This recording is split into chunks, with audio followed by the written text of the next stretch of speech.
ვიწყებ ტრადიციულად აფხაზეთით, გაგრაში 28 გრადუსია ნავარაუდები და წვიმიანი ამინდი, სოხუმში 29 გრადუსი, უმეტესად მზიანი იქნება დღე. ზუგდიდში 29 გრადუსი ივარაუდეს ასევე სინოპტიკოსებმა და დღე წვიმის თანხლებით ჩაივლის.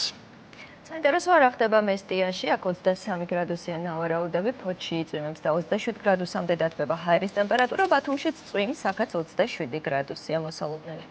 ოზურგეთში წვიმს 28 გრადუსია ამბობენ სინოპტიკოსები, ქუთაისშიც აგრძელებს წვიმას, 30 გრადუსი დაფიქსირდება დღის განმავლობაში, ამბროლაურში კი +31 გრადუსი და დღე აქაც წვიმიანი იქნება.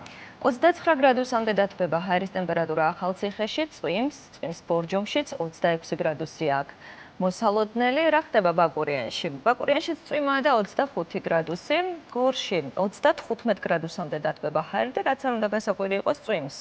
ცხინვალში წვიმს 31 გრადუსი, სტეფანწმინდაში ასევე წვიმაო, ამბობენ სინოპტიკოსები და 23 გრადუსი დაფიქსირდება, 18 გრადუსი გელით გუდაურში და ასევე წვიმიანი იქნება. დღე თელავში კი გამოანათა, მზემ 33 გრადუსის თანხლებით ჩაივლის, რუსთავში 38 გრადუსი.